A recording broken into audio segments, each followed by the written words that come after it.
Hi to all. ఇది వరలక్ష్మి వ్రతం వీడియోనండి.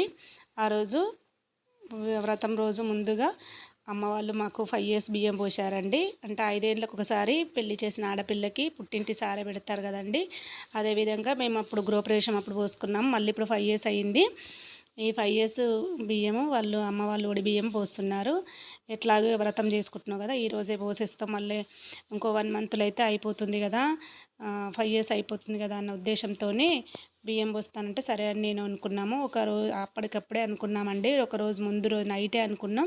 Night వాళ్ళు డబ్బులు ఇస్తే బట్టలు తెచ్చుకున్నాం. ఆల్రెడీ నేను వ్రతం కోసం అని చీర తెచ్చుకున్నాను కదండి, మా సార్ ఒకరు తెచ్చుకున్నారు. ఇక వెంటనే మరి డిసైడ్ అయిపోయాం. మా పెద్ద మరదలు వస్తుంది చూడండి, వాళ్ళు మొన్న అంత ముందుకే వచ్చి ఉన్నారు, ఇక్కడే ఉన్నారు టైంకి. ఇక నాన్న టైంకి రాలేకపోయాడు. నాన్నకి ఏదో పని ఉండి తమ్ముడు పెడుతుండు. తర్వాత ఇతనేమో పెద్ద తమ్ముడు బాబు, పెద్ద తమ్ముడేమో జాబ్ పర్పస్లో ఇంటికి రాలే, అక్కడే ఉండే, హైదరాబాద్లో ఉండే. వాళ్ళు హైదరాబాద్లోనే ఉంటారు, కానీ ఇప్పుడు వీళ్ళు వచ్చి చాలా రోజులు అవుతుంది. వాడేమో మధ్యలో వచ్చి వెళ్తున్నాడు. వాళ్ళ డాడీ బదులు వాడు పట్టుకొని చూస్తున్నాడు, అట్లా పోజ్ ఇస్తుండు డాడీ బదులు వాడు. అమ్మ కూడా ఫస్ట్ పెట్టింది నాకు, తర్వాత తమ్ముడిని అట్లా పెట్టిపోయింది. నాన్న రాలేదు కాబట్టి, నాన్నకి ఏదో పని ఉందని రాలేదు. నాకు బట్టలు పట్టుకొని ఫొటోస్ దిగుతుండు. అందరు వాడినే జోక్ చేస్తుండు, అమ్మ ఇంత మంచిగా పట్టుకుంటుండు, ఎట్లా చేస్తుండు అని. అందుకే ఫొటోస్ దిగుండ్రి అంటారు అందరూ. వాళ్ళ మమ్మీ ఏమో వానికి సరి చేస్తుంది అన్నీ జుట్టు.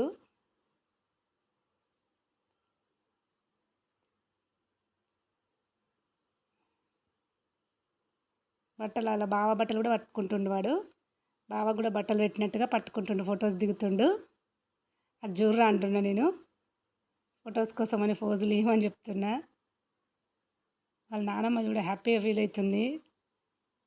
అత్త బట్టలు కూడా పట్టుకోరా అని, అత్త బట్టలు పట్టుకోరా అని చెప్తుంది.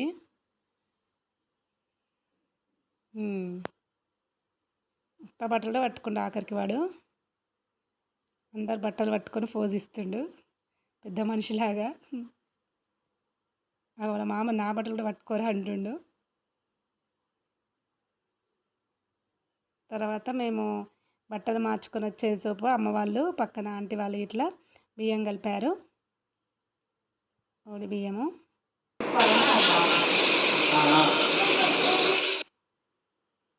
తర్వాత ఒడి బియ్యం పోసేటప్పుడు లైన్ బై లైన్ అందరు పోసారు, కానీ అవన్నీ వీడియోస్ మిస్ అయ్యాయండి. కొన్ని ఫోటో క్లిప్స్ యాడ్ చేస్తున్నాను.